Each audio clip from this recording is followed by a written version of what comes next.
Hey, nice to meet you. I'm Carissa, I'm Andrew. and we love your work very much. And also, I'm Chilean Australian, so um, I'm a Chilean Italian Australian. My mum is Italian, my dad is Chilean. And Right. I have some Italian in my family too. really, Ah. you do you know where your family's from in Italy? Florence and Venice, Ah, the good stuff. Nice. and and some from Sicily, but I didn't know them that much. Uh-huh. Yeah. So Yeah. Bit of the spicy bit of the spicy South. Anyway, we're gonna record this. I'll just edit out, the beginning, and we just wanted to have like a fun conversation. Okay, I'm just leave gonna everything. leave everything, right? Yeah, Okay. leave everything. Yeah, I mean, Love that shirt, by the way. oh That yeah, I, I, White I, Mountain. White Mountain. Love that band. Yeah. Yeah, It's one of my favorites for sure. One of yours too? Yeah. I they influenced me a lot a long time ago, like in the 90s when I discovered them. It was really, I don't know, it was really striking. Obviously, the industrial sounds and all of that. And plus, they blend with Buto, Japanese, art, theatricals and stuff like that. And then there was this short video or short film where they're playing in some bunker with all trash and all kinds of anything that is there, pieces of metal and chainsaws and whatnot. And then the singer who looks like he could be in the Sex Pistols or something. And so for me, it was really striking, this whole thing. It was complete like chaos and punk. And I'm always been very thirsty for anything punk or I don't know, some sense of freedom. yeah, Yeah, yeah. yeah, that's I mean, us too, like that's why you're just like the perfect person to talk to for this Mhm. panel. Yeah, that was for the listeners. Einstürzen Neubauten. That's what we were talking about. But yeah, that's yeah. We wanted to have a conversation. We titled this conversation "Activating Creativity and Breaking Rules," Yeah, and you just seem the perfect person yeah. to talk to. And that's just like, yeah, the interest. Your work is so exciting and innovative, and you work a lot with vocals, and we're composers as well. And so like when I like to work with vocals too, but in a very different kind of way. And I love what you do with the The vocal sampling the and sampling and stuff like that. What started all of this kind of direction of working with voice and samples together like that in this kind of way? the voice. I don't know. I suppose it's because I feel like it's the closest, most intimate instrument. So for a human, which we try to emulate the voice since forever with a violin or Mm. an oboe, even a cello. Sometimes it has a vocal quality. So we're always looking for that, and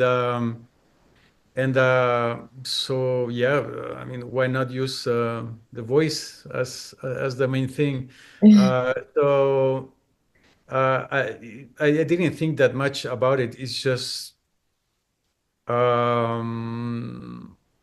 if I can remember, like from my first maybe shows that I did, like Utopia.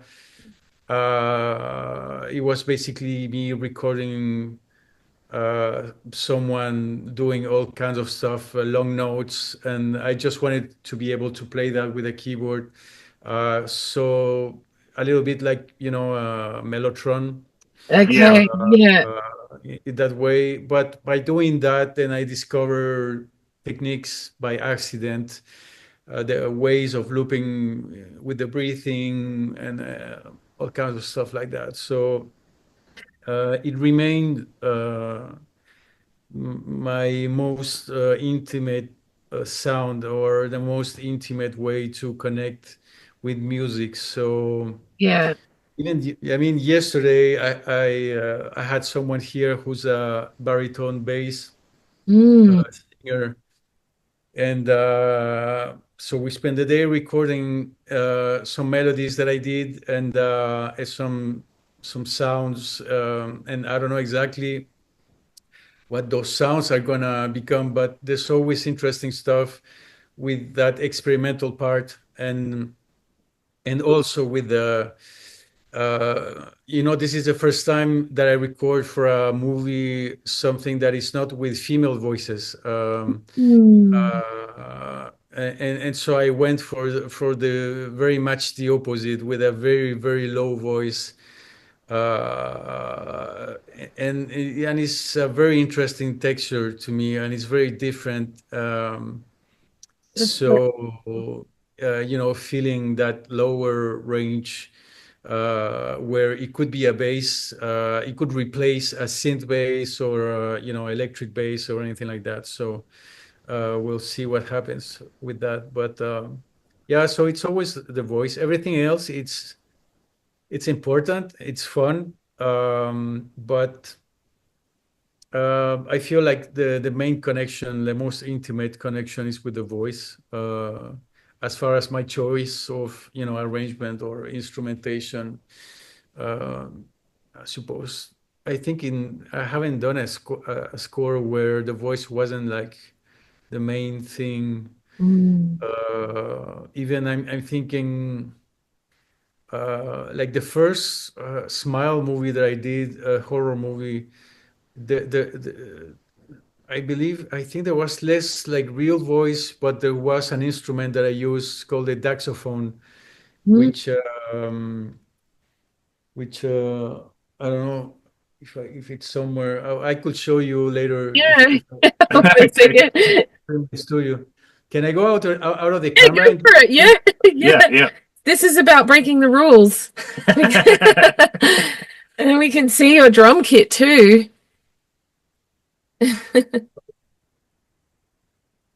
so this Oh, cool. basically. Uh, so you have this is somehow like the strings in an instrument, in a cello or something, Uh-huh. that you're going to play with a bow. I use a bow for a double bass, and so this is actually like a saw. The people who play the saw, Yeah. Yeah. Yeah. like a Yeah. ghostly sound. So this is like that, but this is wood, and every shape has a different tonality to it. And so you choose one and you put it, this you have to put somewhere, solid, and then you attach this there. And then there's a pickup here that you can connect. I connected that to some vintage amplifier. Uh, And then you have the board, which is, like a guitar. what? It's like the fretboard from a guitar from one side, and the other side is fretless. So I mainly use the fretless part, and so you can by bending the wood, you make notes like higher notes or lower notes. You can make glissandos. If you use the frets, then you have separated notes like do do do do do do, like Mm. this. Oh, And wow. then with the bow, you're doing friction with the wood. And so with the bending, you make the pitch. With the friction, you get the sound out of it. And this helps you somehow, get the tones, the notes that you want. So it's a really That's so That's cool. really cool. I've it's never. a pretty exotic Yeah. instrument. What, where's that from? Where did you? Yeah. So unfortunately, I forgot the name of the German inventor of this. And I think in the US, there's maybe like I found at least two guys who make this instrument that you could buy it from. Oh, There's no stores, you cannot find it anywhere. You have to find these guys, and then they would make one for you. Wow. And so I found one of the guys. He's a composer too, and which I can't remember his name either. I should have taken some notes, but so anyways, What's the instrument called? Daxophone. So Saxophone. if you YouTube Daxophone, you're Yeah. gonna find mostly like some Japanese guys doing weird stuff with this. Wow. Uh, so anyway, for that movie, for the first Smile movie, I wanted to impersonate somehow the evil smile. That's what we discussed with Parker Finn, the director. yeah, And I mean, movie, I watch a lot of horrors, but that movie really, really was deeply, deeply, I almost felt like hallucinogenically afraid after watching it before bed, like what's real, what's not real. So I feel like, what you were, whatever you, however you did that, it worked. yeah. Definitely. It's, tapped directly into the subconscious. Yeah, Yeah, yeah. that really was scary. yeah, It's really I scary. mean, it's yeah, it's an interesting thing how something like that happens because more often than not, you start with a plan to do something for a movie, and it's just to get you started. But in the end, everything changes, and Yeah, anything stuff that you thought was going to work doesn't work, and things like that. But for this movie, this idea, like before I started the movie, when we were discussing the movie, I thought of this instrument, and I ordered this instrument just for this movie. And then I jammed lots of stuff before getting the movie, Yeah, and then everything worked out just like that, and it was the right sound and the right personality for that, and it's kind of you can get a human sound out of it, but a really weird. It's a really fucked up sound. It's really creepy, and so yeah, yeah, it's interesting that. Uh, yeah, so like the director Parker Finn, he did a short movie, and he got attention with that before the Smile movies. Smile was his first studio movie, and he got that because of the short that he did, which was called Laura Hasn't Slept. And when I saw that short, you could tell the same energy that you see in the Smile movies right away. mm, Even though it's short and there's not like tons of stuff happening or special effects, it's crazy how you can see the energy driving behind that. And so when I talked to him, uh, I don't know, everything has been really kind of obvious and easy going with that project. For example, like yeah, I saw the energy. We know what we're doing. It's yeah, it, it's a bit. It feels a little bit like a metal show. When you go to if you go to a Slayer show, yeah, and we're all wearing military boots and stuff like that. And if you go into the mosh pit, then you know what to expect. It's yeah, like we know what we're here for, yeah, and if you go in there, I have gotten my head smashed with people running around with military boots and all that. But you know what it is. You go there for that, and that's that. And so with horror, in general, I feel like there's something about that that feels very homey and somehow friendly. Yeah. which is maybe bizarre for people who are not into metal or things like that. Yeah. Yeah. Because, they can see metal people and I don't know, horror fans like creepy or scary with the looks and all that. But it's like the kindest people you'll It ever meet. really is.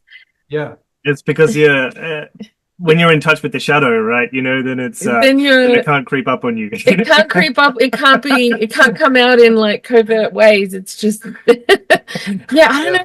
I found that too, like people that like horror and people that like metal and even goth, music. It's like they're always the sweetest people.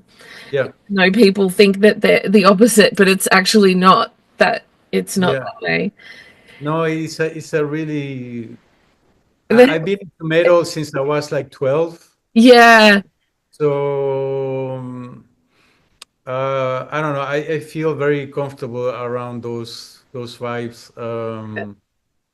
I mean, it's Uh, funny that you mention, like the metal and the Buto. Am I saying that right? Buto, yeah, yeah. Yeah. Because um, I can edit this out later, but just like we played like a black metal festival. Our band, we have a band called Night Tongue, and we played a black metal festival, and it was like in the woods of Washington, kind of outside of Seattle, and they there was all this Buto there, and it was like metal bands and Buto. Yeah. And I didn't make that, Neubauten kind of I hadn't made connection that connection with until you just Buto said either. it Yeah. earlier. But then yeah, I was like, wow, it is kind of this weird metal kind of thing to do Buto, because it's all of the energy. It's like all of that energy.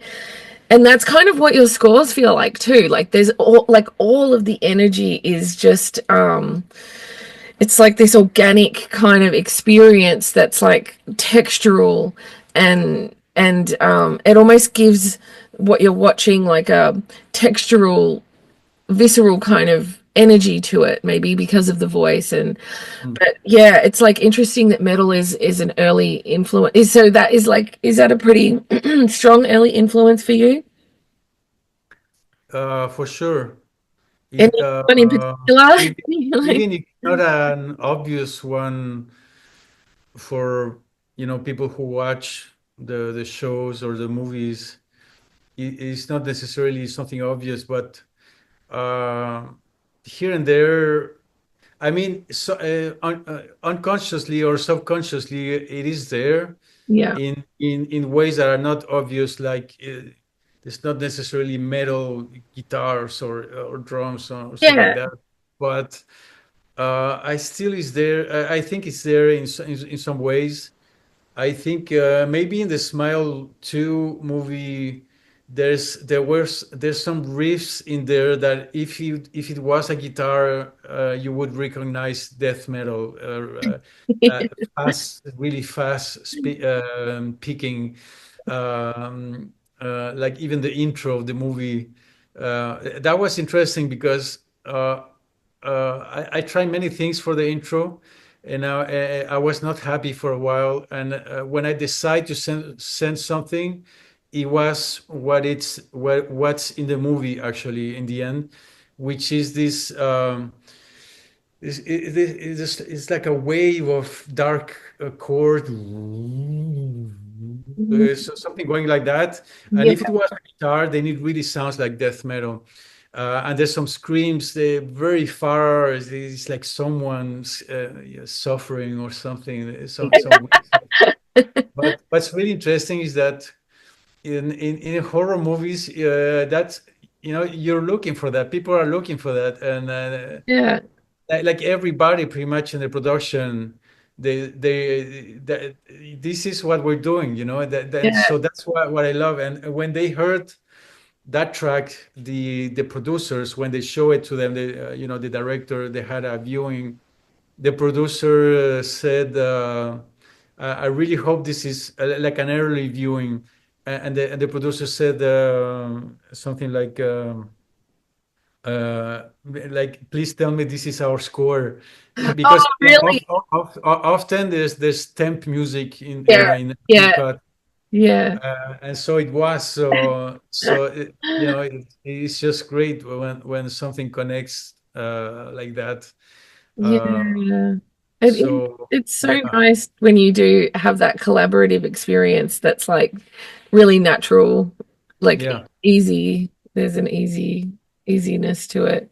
Um, like one through line that I see in your work is that it's bold. Like lots of your work is really, really bold. Yeah. And I was just wondering, do you choose projects or like have relationships? You know, I mean, some composers think of themselves as being like, hey, you know, I just got to be Service person. I'm a service person. I'm not an, I've heard composers say I'm not an artist, I'm a service person or something like that. You know, Yeah. like you know, I just serve the vision, but you have this bold thing, and You it's have a very really strong style. often it's Yeah. like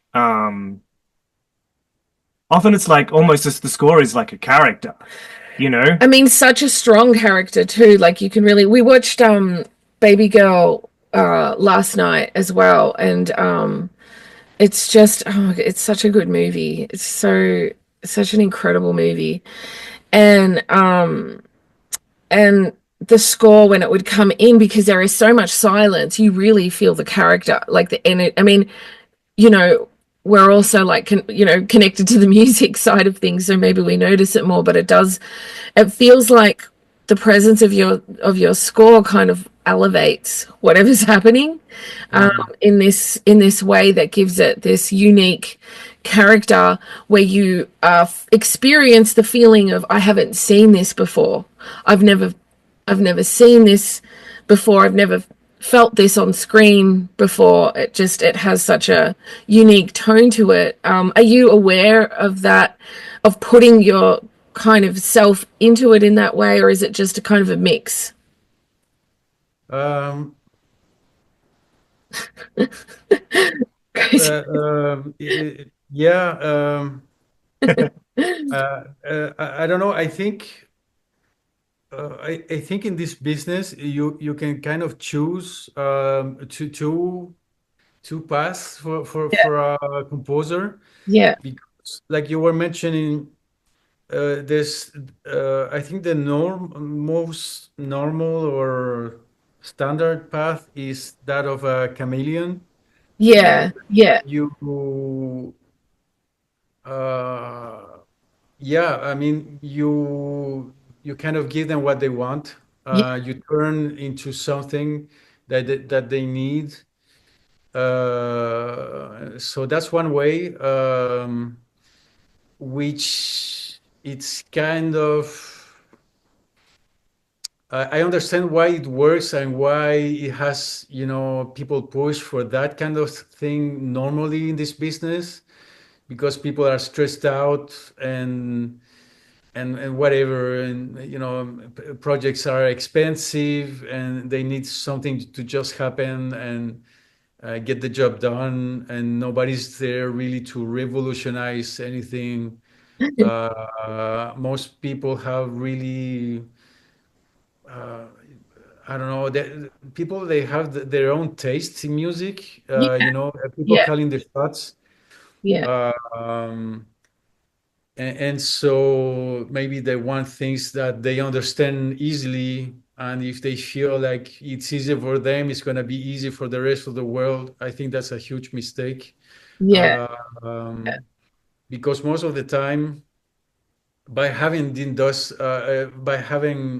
done a certain experience several times where I had people having doubts about what was happening with the music, but then when the project comes out, it, somehow they realize that this really works. Like, people really like this, yeah, and people are always talking about the music and how the music makes the project for them, or whatever, how well it works with the characters. And I think people don't realize often how desperate the public is to be surprised, to be served something Yeah. and refreshing, and I think they're thirsty for that, and I think they don't want to be taken for idiots. Yeah. I only want Yeah. people want to be served, Yeah. I don't know.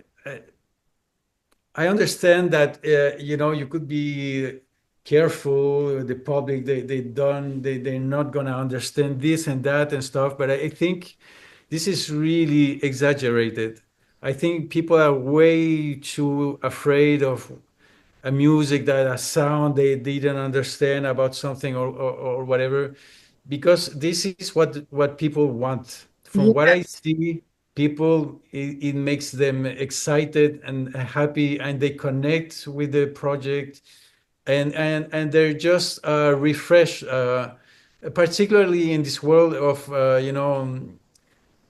YouTube's where we spend so much time scrolling and everything is the same, and there's a Yeah. billion things, a million people doing the same sounds and the same stuff, and it's just really tiring, and you're kind of numb. So Yeah. how could you not put your money on the thing that is going to be like, oh shit, like you have to stop scrolling and you click on that thing? Yeah. Yeah. Yeah. It's because there's something there that is just not what it's not going to get lost into the mass of whatever noise that's going on. Yeah. So anyway, yeah, I think it's debatable, that path where you just do the job and you just give people what they want. Yeah. I personally, if I did that, I would feel like I'm not doing the job. I'm not doing my job Yeah. Yeah. of proposing stuff, uh, giving them options, yeah, that just they didn't expect, or maybe they realize that it's actually better than what they thought, or whatever temp score they had, or Yeah. and It's like it requires bravery from every like From for everyone. a good just for the score alone, it's like it's bravery from the composer, from and bravery from the film, the director and the producers and the finances and all of that. Yeah. So And yeah, so it's important to have allies in Yeah. the project, because Yeah. not everybody has to be with you on that. But if you have at least the director and maybe one producer or something like that, or sometimes it could be a producer that somehow gets it before the director, or it could be anyway, but you gotta have some allies in there, because otherwise, yeah, you can't just work against the current. But um, I mean, yeah, that and the music, because yeah. because it sounds like that, I think that whatever you work on the project as a whole, it just has this sort of elevated sense to it. Like it's like you said, there's the numbness plane, or there's the plane where it's just enjoy, and but then because of these, obviously a lot of people make a project, but I do feel like the music gives the audience such a visceral experience of the emotions that are happening on screen, that the fact that your music just is not what you've heard before, and not, it's because it's something different, and like even revolutionary, or using different ideas and pushing the limits of what you're comfortable with. I feel like the projects as a whole just stand out. I think that's my personal opinion about your contribution to what you work on. I think it adds a lot. It makes it stand out from the rest. And I think that's what bravery can do, and boldness can do as well. uh, I mean, of course, it's in the context of the particular project, in the sense that if you take like something like Utopia,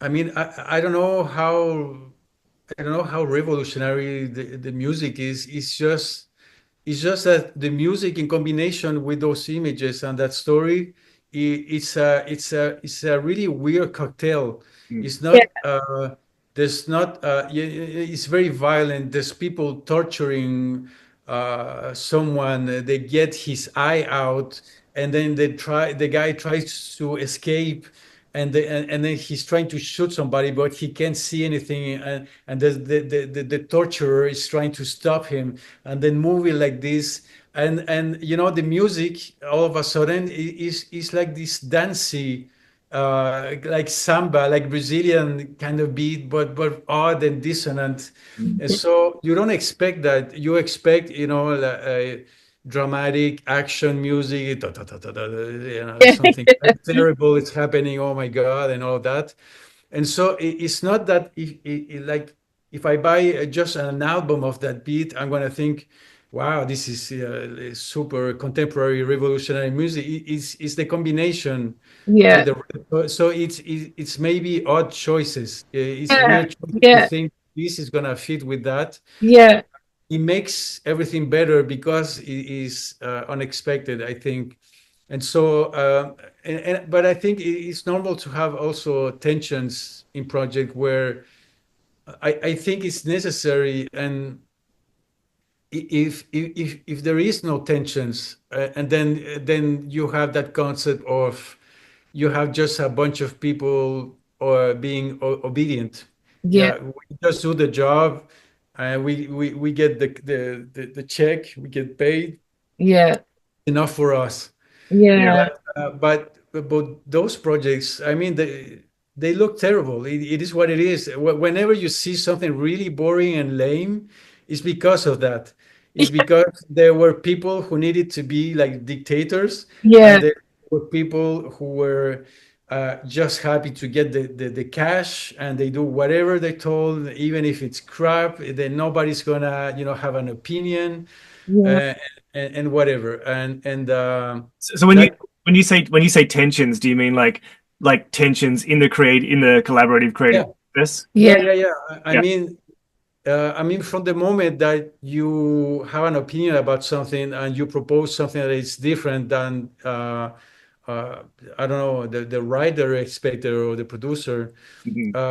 there could be tensions. I mean, there's Yeah. gonna be tensions somehow. Yeah. Yeah. So, but because I mean, like in anything else, the bigger the projects, the more corporative the minding is. Yeah. Yeah. Yeah. And the cooperative minded people, they don't really understand anything. Uh, Yeah. those people, they really should trust, like if you're hiring the best there is in the business to do this, the colors, whatever that is, Yeah. Yeah. then you have, some, you can have opinions, you can I don't know. You collaborate, but the problem is when they say they collaborate, it's not a collaboration. When it gets too big, Yeah. then you're in a position where they just want you to do whatever, make appear what we have in our minds, but they're not artists, they're Yeah. not visionaries. They're just in a position with lots of money and lots of power, Yeah. and they're so happy that they now have AI, and they cannot wait for they would fast forward in like I don't know however many years where they could actually have only AI, Yeah. and they could be thinking, okay, this actor like this and this like that, and just being complete control remote. So AI for me, it's why. In my mind, it's a no-no. It's an enemy. It is anything like I don't want AI. It's not because of the technology itself, Yeah.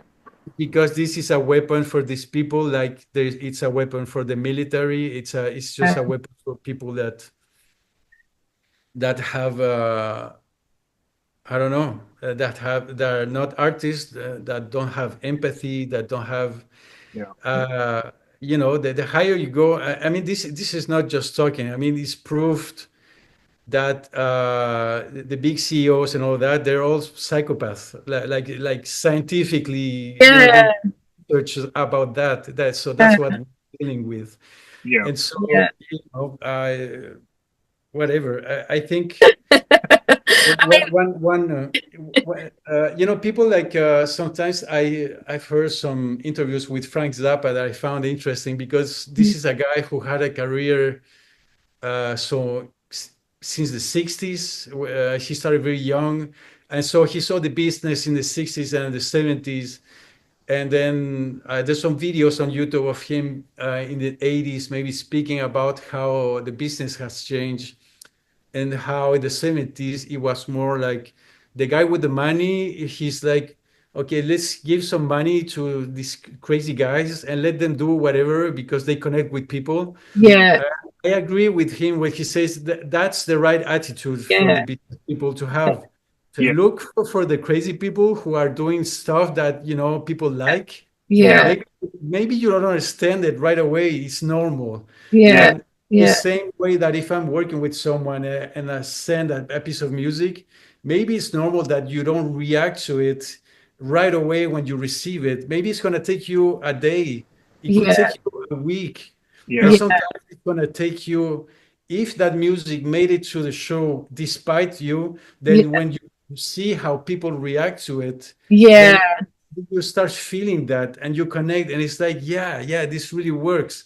But if you're like, if you send someone something and the people is like, oh no, this sound right away, this is not my thing. yeah, It's like, sure, but I think the collaboration would be to still leave that window open and to discuss yeah, why why are you sending this sound that has nothing to do with the temp? yeah, This is not what we wanted, and blah blah and so on. yeah, Uh, but this is what's fun with people who have maybe more experience. I was really lucky in my first shows with Mark Munden, British director who did Utopia. yeah, We did lots of projects. We did National Treasure and The Third Day. And so anyways, when we started the Crimson Petal, we did so in like in Utopia, I felt like uh, so I didn't know anything at that time. I've never worked for the screen or anything like that. And I was lucky in the sense that this guy was already a very respected director in the UK, mm, already, multiple BAFTA winning and all that. And for some reason, he took a chance with me, who has no experience in that. But he was looking for eccentricities. He was looking for something different, and he was tired of the usual things. yeah, And so he invested time with me in the sense that I start sending music, and he's gonna pick the stuff that is the most eccentric out of the choices that I give him, and yeah, he would do only this, and this is perfect for this, and so on. Yeah. yeah, And so I started. That minded me to work a certain way, what to look for. yeah, Uh, it minded me into the opposite of doing what's expected. Like if I'm doing something in space, then it's gonna sound like Star Wars or like Aliens or whatever that is. And it sounds a certain way with the strings and whatnot. yeah, And so my school is very much the opposite of the normal school of composition yeah, because I started with him. So Yeah. it's just a very lucky thing. And then afterwards, people have been calling me because of that to do yeah, something different. yeah, And whenever they have sometimes there has been tensions, is because I was just not used to be asked to do something like that composer, or there's nobody better than John Williams at being John Williams, no, that's it. Yeah, or Hans Zimmer at being Hans Zimmer. yeah, ask somebody to do something like that, I Yeah. mean, if the only reason you're there is because they could not pay Hans Zimmer and they got you, it's like, what are we doing here? This is just ridiculous. It's Yeah. like, and so, uh, yeah, I think he's like an actor. I mean, of course, not everybody has the money to pay whatever, a big star they want. And so they're gonna find the next big thing. But I think, producers and people like that, they need to be really careful, Yeah. understand that what's the powers of the people you're hiring, Yeah. Yeah. and invest in that, because every time it goes into a direction where I need I don't know, it's like telling you you hire an actress and you realize that what you wanted is someone more like Robert De Niro, Yeah. and sometimes it's as ridiculous as that. Yeah. It can get to that point. And so if you start feeling like you're working with people who don't really know what they're doing, Yeah. you could go into lack of respect, and things it's just not good. Yeah. Uh, I love that comparison to actors because it's Yeah. like there's that whole kind of filmmaking idea, like so many filmmaker directors say, the most important part of like of a film is like the Casting. casting. Yeah. You pick the right actors, and that's the most important starting place for a film. But if filmmakers think about composers that way, then that's really cool. Like we do all these events with different composers, and we just hear composers who are just just write a piece and play Do what you want. Yeah. do what you want, and everybody's so different, It's so different. and their Yeah. and their voices, and they're so good. Like there's just so much talent and original voices, and it's like, yeah, why would you tell these people To to imitate. imitate somebody else when Yeah. they've got this incredible voice? It's like completely unique, and you give them the same instrumentation, and they're just going to do something Completely different. totally different. You Yeah. give them the same image, the same instrumentation, and if yeah, Everyone's gonna hear and do it their way. And it's just, that's the beauty of artistry and life, I guess, is that we're all unique and you get that particular person for that reason. I uh, I'm thinking that I mentioned other composers, but the reality is that even if I get asked to do something like to copy a certain music that I did for another movie, which Yeah. is music, it's as hard, I think. Uh, so it's not just that. So maybe it's not that you have to copy somebody else. I think it's just that we're not starting from a point of from a place of discovery for this project. We're Yeah. trying to somehow borrow things from elsewhere, Yeah. instead of seeing how what can we do now. Yeah. Start from scratch and see what happens, uh, Yeah. which I think is a better place to start. Yeah, and I think it just reminded me, like I have a sign over there for us during that, and it's like embracing creative vulnerability and pushing artistic boundaries. That's like our sign for our events, and I think that what you're talking about, even with like when you look at a project and then you're like a baby with it, you're like coming into it from this fresh perspective, there you go through this vulnerability, as you explore Yeah. and pushing the boundaries and pushing your own boundaries and trying to feel the space of the project and trying to feel that energy coming up. I think that it's that vulnerability and the pushing that is the excitement, that what you receive on screen is like when you feel that something is being, there's the thing that AI can never replace is like that human vulnerability and that human presence, which is there whenever you go outside, you know, your own comfort zone a little bit, and you just push that line. I think, yeah, I mean, that's the thing that's exciting about hearing your work, and that's, I think, also the thing that's exciting about creating anything as well, is just that going through that exploration requires that listening, and that, you know, self connection, and that bravery that we were talking about before too, taking that step and expanding. Yeah. Yeah. It, yeah, it's not an easy task, Yeah. but it should be more welcomed, I think. Yeah.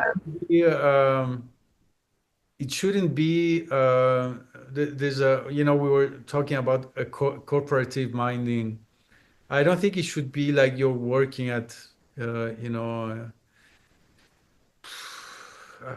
at a corporation, and unfortunately it feels very much like there's lots of people, the, you know, financiers maybe, or some executives that feel like you need to be acting like you work at, you know, whatever, Apple, or Yeah. you know, Yeah. uh, that there's something really weird, is that I feel like most people, they really want to be surprised. They ask you, I mean, people wouldn't call me if they didn't want something different. Yeah. Yeah. Yeah. That's how I felt when people call me. Uh, but there's something weird, is that you cannot delete who somebody is and separate that from their music. I'm not gonna look like a lawyer for you and then make music that sounds like that music that you heard in that crazy project. Like, let's do that. You know, could you do that for us? I heard that very often. Yeah. But then it's like, I mean, how can you expect Iggy Pop and the Stooges to sound the way they sound, but you don't like their way of expressing themselves? You don't like the way they dressed. You don't like the way they talk. It's like uh, it's like you're really confused. Yeah. You know, I think you have to be really confused if you don't understand that it's a whole thing. It's a whole Yeah. package. Yeah. Yeah. There's, you know, Kurt Cobain doesn't sound that way, and then when you don't see him on stage, he looks like somebody who works at an Apple store. Right? There's a reason for that. How can you not understand that? Uh, uh, if you want your music to be bold and have personality, or have, you know, you need music to be in your face or whatever. Yeah, uh, Yeah. you know, that's who you're hiring. You Yeah. know, Yeah. it is what it is. Yeah. So I mean, you and don't so get creative risk from like, you know, a safe vantage point either. You have to be in a dangerous mind space, and you have to be, you know, in touch with something less predictable and something less yeah, like cooperative, like you said. To even push the boundary. even if you're not, it's not only the arts. There's lots of like dangerous jobs where you need to get some crazy guy Yeah. who's gonna do a certain thing that nobody wants to do. It's gonna go somewhere dangerous because the guy is just crazy. I mean, that's the man for the job, you know. Yeah. I love So thinking I don't about know. posing in that way as well. Like, Yeah. just Doing it. it's so like that. It's just, I Exactly. love that. You know, because I feel like this is, you know, this is our approach with everything. I don't, you know, mean to talk about us in the middle of it, but it just feels like, I don't know, conversational, I guess. It, you know, for us, it's like we're always doing what we're not supposed to do, you know, like we even just building a whole conference, just just going, going to build a conference about how to like break a lot of the like button up mold of what it feels like sometimes, and just be like, this is an art space. Can we get back to the art space? Can we, play with that a little bit more, and create more energy and opportunity, and we just have a punk rock background, so it's like, we come into it and we're like, why not? Whereas other people are like used to the rules of the way things are supposed to go.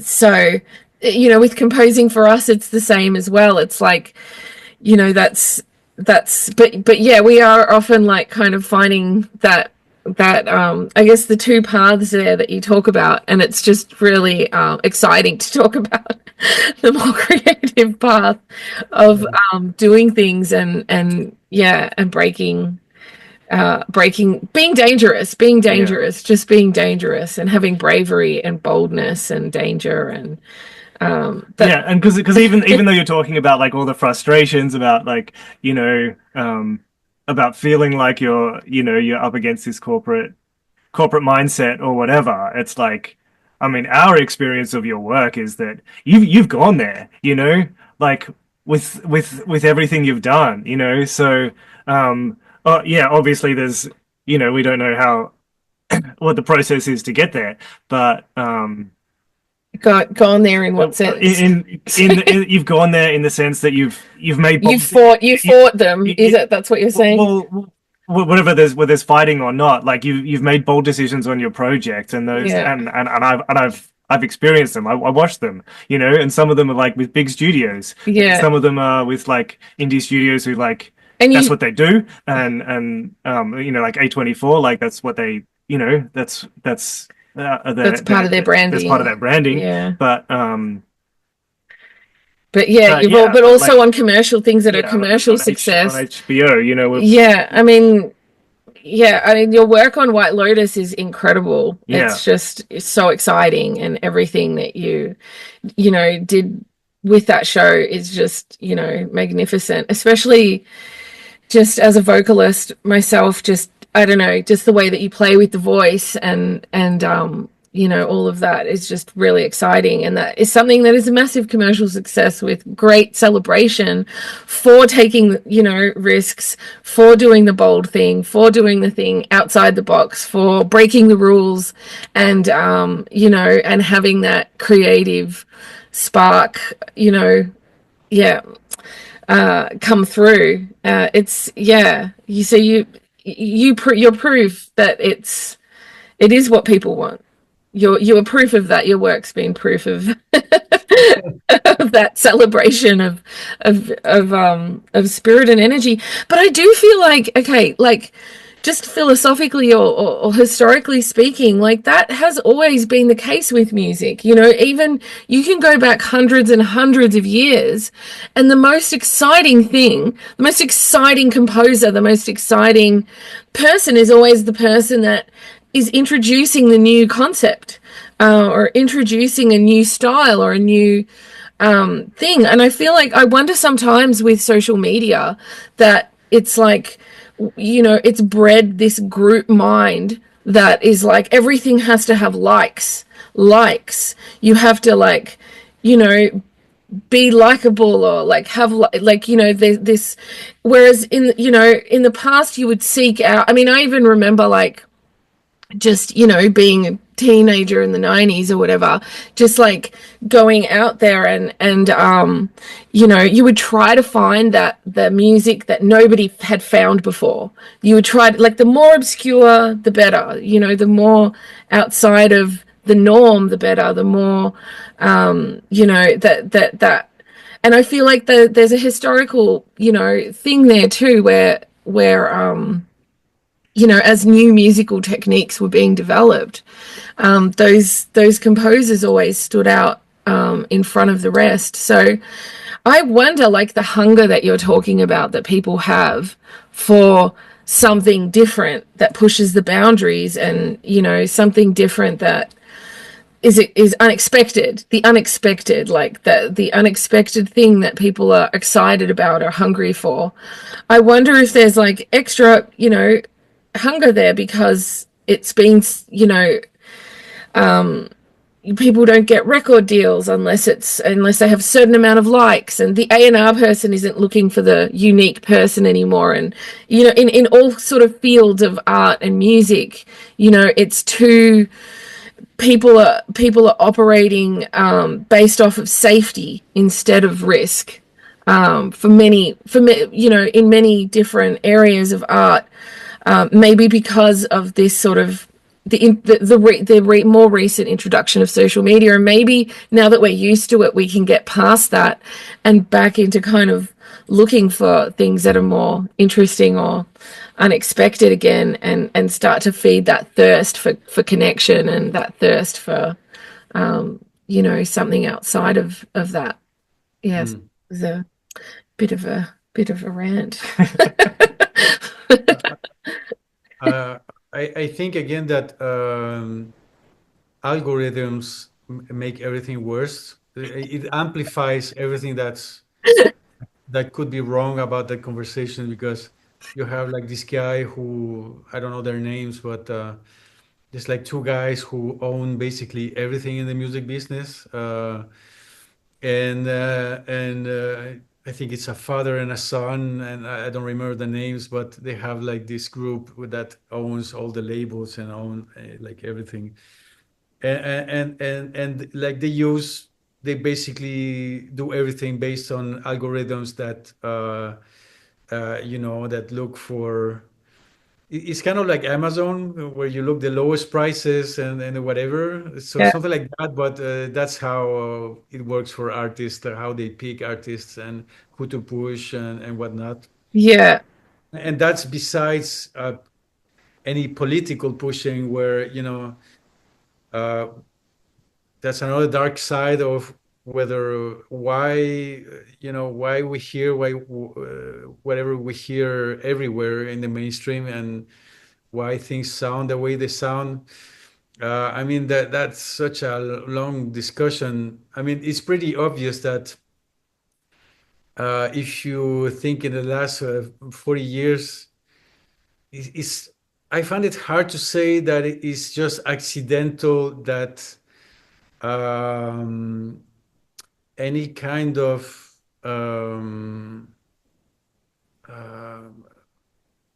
let's say like punk music, like anything with political messages, anything contrary to things like business flowing and governments flowing, you know, doing whatever they want. Like all the music has completely disappeared from the mainstream.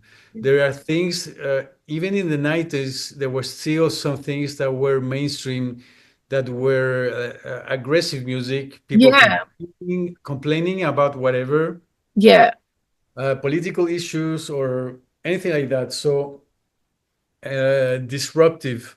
Disruptive. Yeah, yeah, And and so at this point, I cannot name one person that comes to mind right now that's been in the mainstream, yeah, that comes to mind, that is disruptive in any way. yeah. I feel like Uh, Kendrick Lamar might be like the only That's the per. name that I would come Is up that with. what you Yeah. thought? Yeah, I feel the like what? Kendrick Lamar, um, Uh, yeah, maybe yeah, yeah. you know, I mean, yeah, but I mean, he came out. It was a while ago.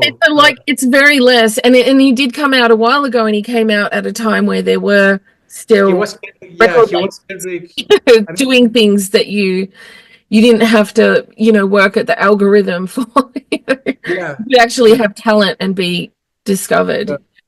But it's such a rare case, and you know, he was Kendrick from the start. Yeah, So he and he's great. and it was a while ago. Yeah, I don't know if in the last 10 years, it feels like everything from the sound of the music to the words, to the persona, to everything, the whole package.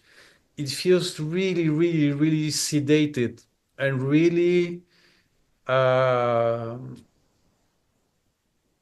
I mean, it doesn't have to be aggressive music. It could be like in the 80s, any like aggressive music either. Like that is a really weird thing because there always has been some sort of aggressive music. Even Elvis was considered aggressive for some people.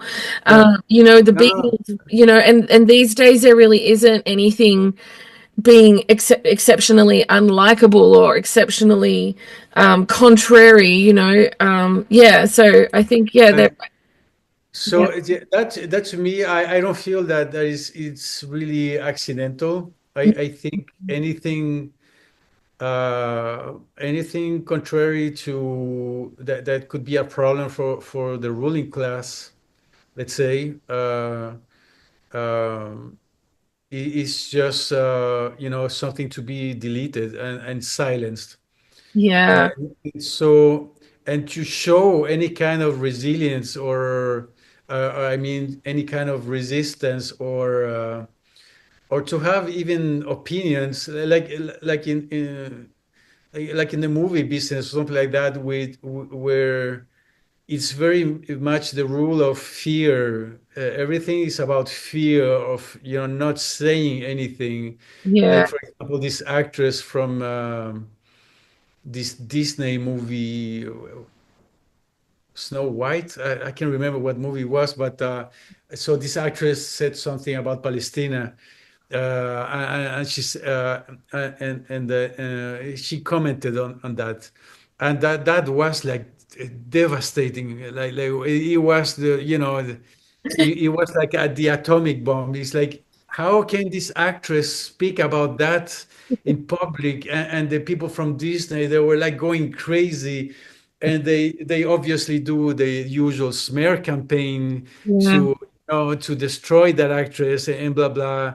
And then you see a million comments from accounts with one follower. This is all bullshit. This is basically, you think this is reality. There's some kind of backlash, and it's sold. Everything it's sold and bought to make this sense that these people are right, and this person here, she had no.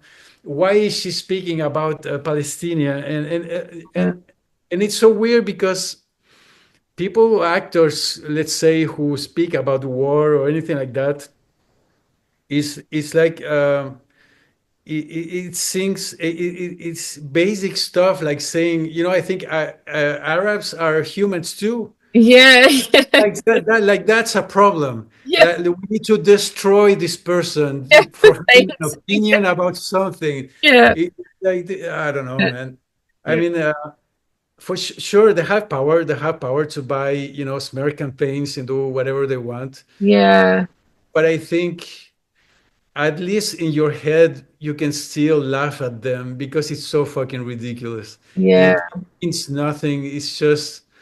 It's silly, and it's so weak to do something like that. And I don't know. yeah, So I, yeah. I'm So wondering if what you're saying, like about the fact that the mainstream that isn't showing like these kind of innovators or like or whatever or political stuff or whatever, like maybe uh it's the utopian view, but maybe this is the gift of AI because AI is a thing that says you know they can literally create the bottom, the bottom of like homogeny, like the yeah, yeah, bottom of homogeny. We can hit that, and yeah. and what's going to happen then? What happens when you hit the rock bottom of like homogeny and safeness? Um, and it has no energy. There's no there's no soul or energy and life. there's no soul. Yeah, What happens there's no then? Like growth it all, either. it's got to break. It's got to break Yeah, and it's got to transform, and it's yeah. got to transform by, you know, by through uh art, innovative art, like we're just I mean, real innovative art stuff.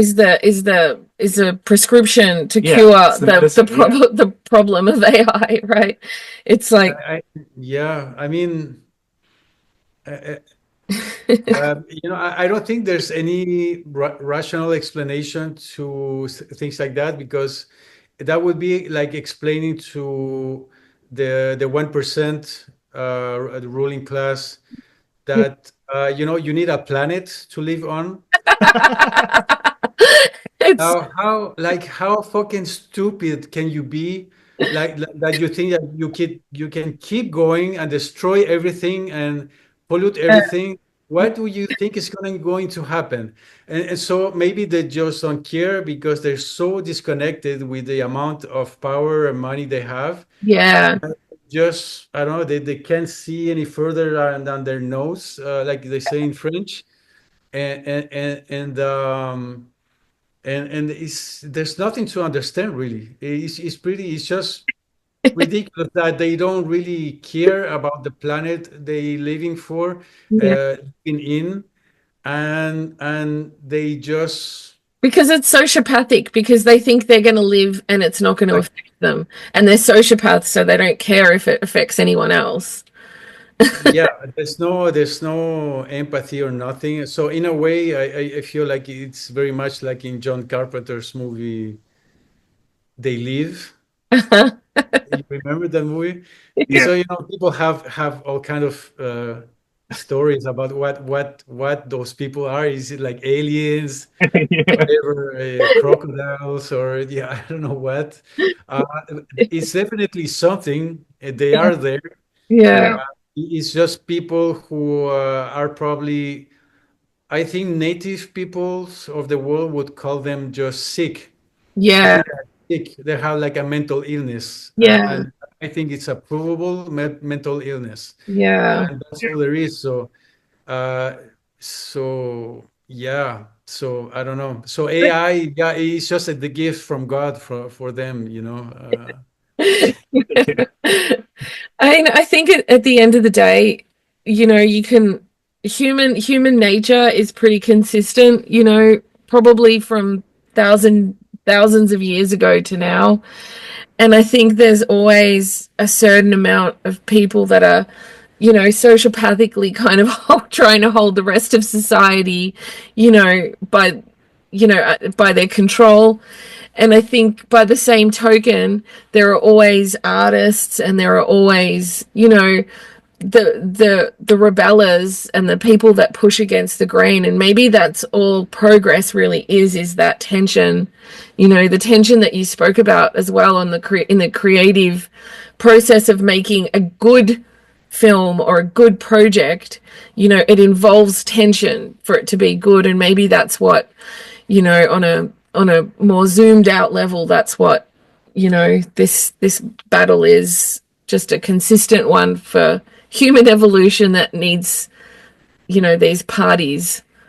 That is, I mean, to bring that back to the music is definitely, you could say that, I mean, it's the basic reason why, if I have to explain how I make music, there would be no music if it wasn't because of all that tension, all of that. I went back to Chile, where I come from, in December, and I went. There was a couple of talks in some festivals and stuff like that, and so like composer panel and to talk about career stuff and stuff like that. And some people were surprised that I would bring up how what my life was in Chile, Mm, uh, because I was born and raised in a dictatorship, mm, and I was telling them how my life was when that was happening and all that. Sorry, and how that informed how I make music and stuff like that, and how that's more important than anything I could explain about how to make a score, mm, about how I studied classical music when I came to Canada, and how I use instruments. It doesn't really mean anything, all of that, because any day you could go on YouTube and see people using the weirdest stuff to make music. It's all there's nothing new about anything that I'm doing about weirdness. Maybe the human bones, that's weirder, that I haven't seen somebody else using human bones. If it's not like for natives, like some tribes and but let's say in mainstream stuff. no, but I mean, it's basically to not leave out what again what we discussed before. You cannot leave out the person, separate the person from the sound, and why it sounds a certain way is because what you have done in your life, how you live and who you are and what you have gone through. And there's really no there is no YouTube 30-second thing where how to sound like this person, and Yeah. you take this and you take that and blah blah blah, and you have something and you could say, yeah, okay, I get what you think, you sound like this guy, but it's really not. It's like it's like a cardboard cut of that person, and you say, see, you can see you can make this person just like this, Yeah. but it's not. It's like everything is missing from that. The Yeah. whole essence of that is not there, and it's just not that. So Yeah. Yeah. I So don't think. Yeah. how Go ahead. how was it for you What? growing up in Chile in that time? Uh, I mean, there's an alien thing in that where if you go through stuff that nobody in their lifetimes are gonna get to see. Mm, Maybe you're carrying with you stuff that is very hard to explain, yeah. that people are not going to get, and stuff like that makes you be creative in ways that are unexplainable, Yeah. which could be the same thing if you were born, I don't know, in Kentucky. It doesn't matter, and you don't know anything about dictatorship or all that, but you were abused by the pastor at your weird church or something, Yeah. and so you have something that is unique to you. Yeah. And one way to cope with that is to be an artist, and you get to do things that other people don't understand. So um, and so Chile is very much the center of creativity, I would say, for me, because uh, I mean, like my mom was very involved into political stuff, Yeah. this is a country where uh, at certain times, if you were out of the house after 7 p.m., then they could just shoot you, and it's legal. And people, who were not with the government, they can just be tortured and killed, and in public places, and it doesn't matter. Like, for example, I went to the school which was called the Latino, and and this school is well known for being a rather lefty school, Mm, and so and teachers were involved into lefty things and whatever. And then someday the police, I'm gonna call it the mafia from the government. They mm, came with an helicopter and a car, and they came into the school, and there was a shooting, and they took three of my teachers. And then next thing is that they decapitated them and stuff like that, and all of that, it was legal. It's like there's no complaining about that. There's no, it's just they can just do that at that time with that regime and that president and whatnot.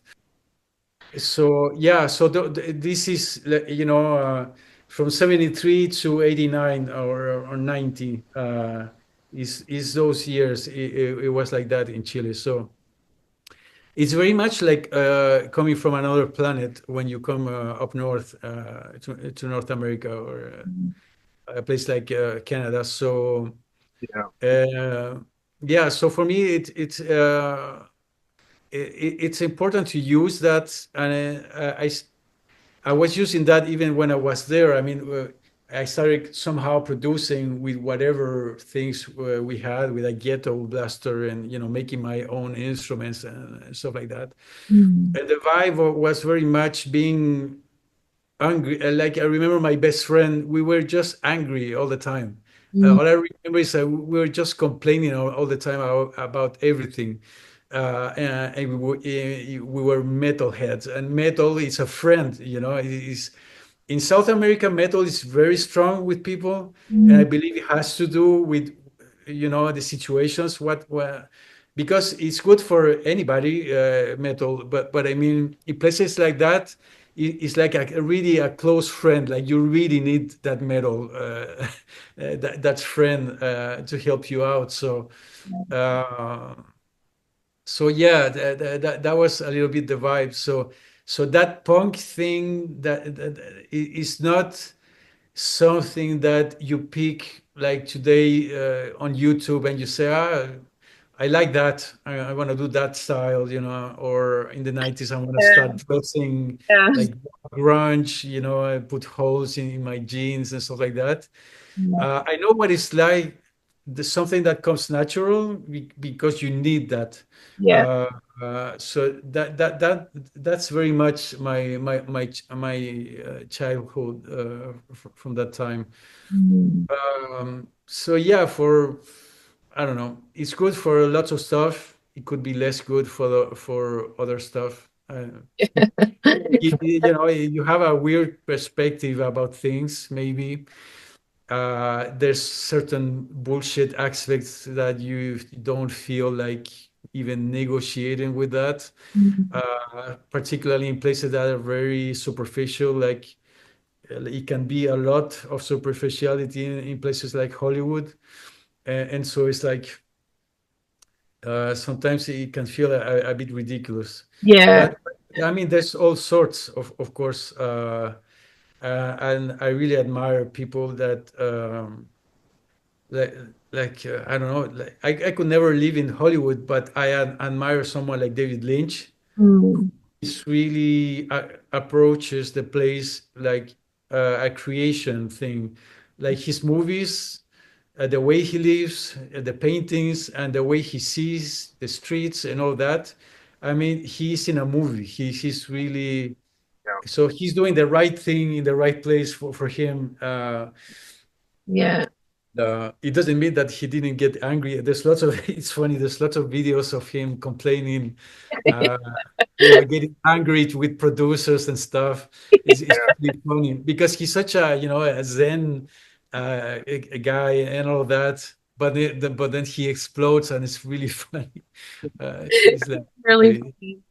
I mean, yeah. just, I want to just touch on something there, which is just that people always talk about like music in this like, helpful or healing way, but I think that Mm. sometimes the absolute most healing thing is the catharsis of music, and the catharsis that comes with metal, or the catharsis that comes with punk, or the catharsis is is going to be transformative and healing in a way that like nothing else can be, and that's like neurologically proven thing that nothing else can actually shift the nervous system like that, calm the nervous system down than something like that. And yeah, and like working in, horror genre is another, it's like another form. I think they studied it and said, people just have a lot of mental health that are able to watch the horror because of the processing that goes through the system and the catharsis of it as well. So I feel like catharsis is just like a really important thing, and being able to have that intensity and that people would ask David Lynch like, "Oh, you do all this meditation, and but your films are this kind of crazy, have this really dark stuff." Yeah. And he would say, that when the world is different, his movies will be different, and it's just it's reflective of the kind of processing that we actually need to actually find health, not to negate, you know, other things that are soothing and relaxing. Everything has its place, but so does that cathartic, you know, energy as well. I feel like this conversation, you know, it's like you said early on in the conversation, you know, you can't separate, you know, you can't separate the creator, you can't separate the artist. It's not, um, and I feel like just you talking about like your experience growing up in Chile and stuff, it's like, um, It does give insight yeah, and it does give insight. You know, it's not like, you know, I mean, you showed us the daxophone, or is that what's called the daxophone? You know, and that's it's so cool, you know, and like, you know, we could talk about like your sampling techniques and the stuff that you do like that, and you talked about recording voices, and you know, you do but it's excellent like, rhythm, yeah. yeah, I mean, we Rhythmic didn't even talk stuff. about the percussion stuff Yeah, that it's you do, incredible, yeah.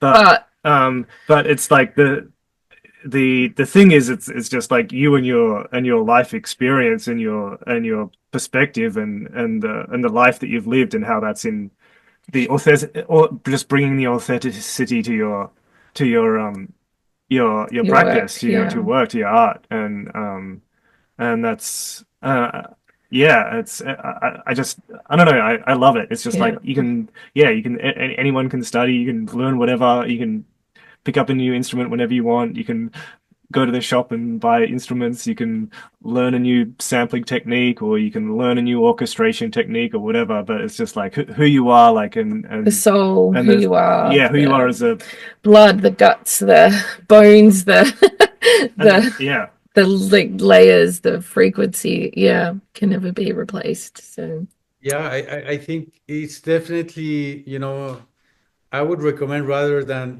watching YouTubes on how to play the guitar or how to write a song like Bob Dylan, you probably need to just go live something somewhere. If you're gonna spend 5 hours on YouTube, maybe spend 5 hours and go to a really weird place with people you don't understand or something. And just watch. Yeah, just anything, or if you can afford it, travel. There's more music into all of that than it can be in anything that's technicalities or whatever that is. yeah. So yeah. And I think even, you know, if you can't afford that or you can't do that, you can just meditate. You can just sit with yourself and find out what is happening inside as well. That's a major issue Yeah. that in the morning the first thing you do it's open the phone. Yeah. And I read something that just spending time in silence, not doing anything, regenerates neurons in your brain. So, Wow. I didn't know. we're like literally destroying our brains in the way we live with the phones and all that. And when you're bored and you don't go to an entertainment thing, to a YouTube or something, yeah, your brain really becomes this amazing tool of finding solutions, of finding things to do or creating stuff.